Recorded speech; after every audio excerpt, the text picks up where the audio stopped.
మహాశైలకు నమస్కారాలు. ఈ రోజు మనకి ఓ సుదినం. మనం పిలవకపోయినప్పటికీ మన మీద అభిమానంతో తూర్పు గోదావరి జిల్లా శివుడు గారు, మాధవ్ గారు తమంతటి తాముగా ఇక్కడికి విచ్చేశారు, మనల్ని ఆనందింపచేశారు. వారికి మనందరి తరఫున కృతజ్ఞతలు.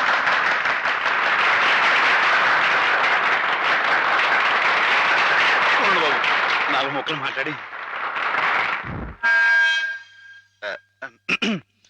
అందరికీ నమస్కారం అండి బాబు.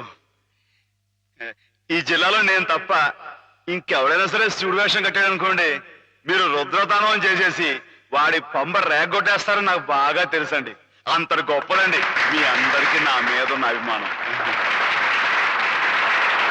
అందుకేనండి సూర్య గారిని ఆ అవస్థని తప్పించడం కోసమే నేను వేషం కట్టి మీ ముందుకు వచ్చానండి.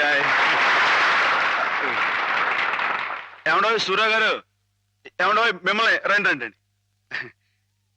వీరు గొప్ప నటులను కూడా విన్నానండి.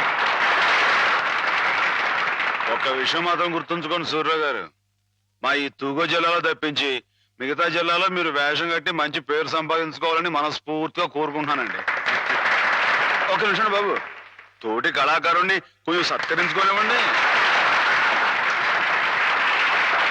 ఇక మీరు దయచేయండి. ఇక విషయానికి వస్తానండి, శివుడిగా ఇది నా నూరో ప్రదర్శన అండి, కాబట్టే మనసులో మాట బయట పెట్టేసుకుంటున్నాను.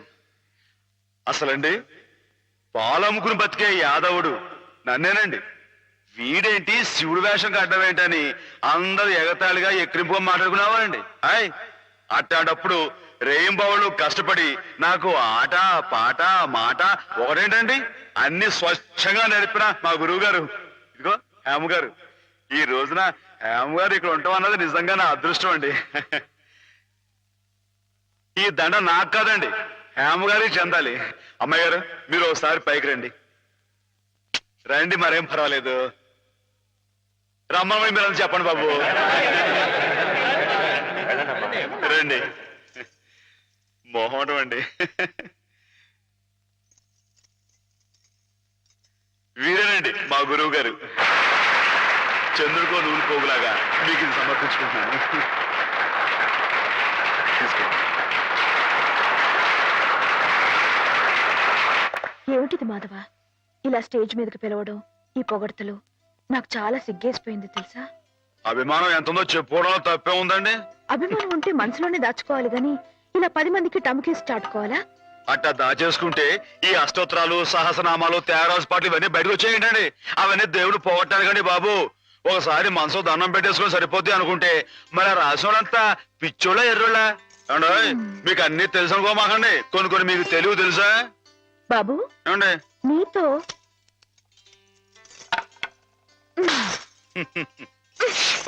శివునిలా కొట్టకూడదండి. ముగ్గు మీద ఓ పద్యాన్ని వదులుకోండి. ముగ్గు మీద పద్యమా?